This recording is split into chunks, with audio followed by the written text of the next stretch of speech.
তুমি যে দুশ্চিন্তা করতে করতে শুকিয়ে গেছো, খাবারের রুচি হারিয়ে ফেলেছ, নির্গুম রাত কাটাতে কাটাতে একেবারে ক্লান্ত হয়ে গেছো। এই যে নির্গুম রাত কাটানো, ক্লান্ত হয়ে যাওয়া, দুশ্চিন্তা করা, এগুলো আদৌ তোমার কোনো উপকারে আসছে? এগুলো আসলে তোমার কোনো উপকারে আসছে না, বরং দুশ্চিন্তা করতে করতে তুমি তোমার মধ্যে মানসিক চাপকে বৃদ্ধি করছো, চলার পথের সাহসকে দুর্বল করছো, বেঁচে থাকার স্বপ্নকে তুমি ধূসর করে ফেলছো।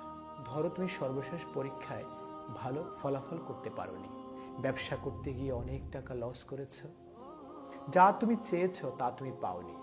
না পাওয়া, ব্যবসায় লস করা, পরীক্ষায় ভালো ফলাফল না করা, এগুলো এখন তুমি মাথায় নিচ্ছ, টেনশন করছো, নিজেকে শেষ করে দিচ্ছ।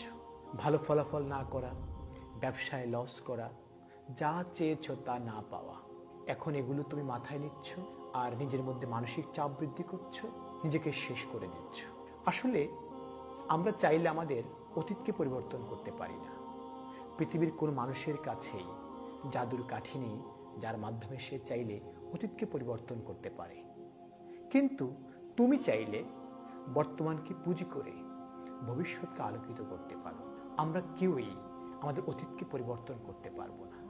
মনে রাখবে, যা হওয়ার তা তো হয়েই গেছে। সেগুলোকে মাথায় নিয়ে চিন্তা করে টেনশন বাড়িয়ে কেন তুমি তোমার বর্তমান সময়ের প্রোডাক্টিভিটিকে নষ্ট করবে, ভবিষ্যৎকে তুমি অনিশ্চিত করবে?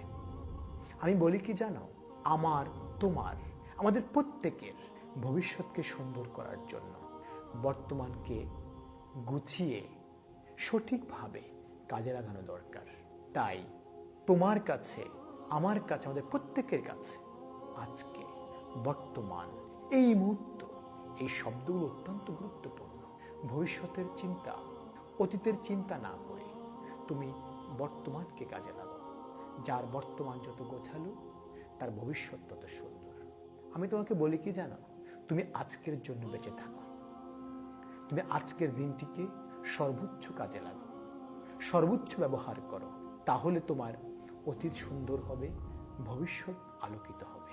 পৃথিবীতে অতীত বলে কোনো শব্দ নেই, ভবিষ্যৎ বলে কোনো শব্দ নেই, বরং আজকের যেটা বর্তমান, সেটাই আগামীতে অতীত হবে। আজকে তোমার কাছে যেটা ভবিষ্যৎ, সেটাই কিছুদিন পর তোমার কাছে বর্তমান হয়ে ধরা দেবে। তাই আমি তোমাকে বলছি, আজকের দিনটিকে সর্বোচ্চ কাজে লাগাও। অবশ্যই তুমি সফল হবে, ইনশাআল্লাহ।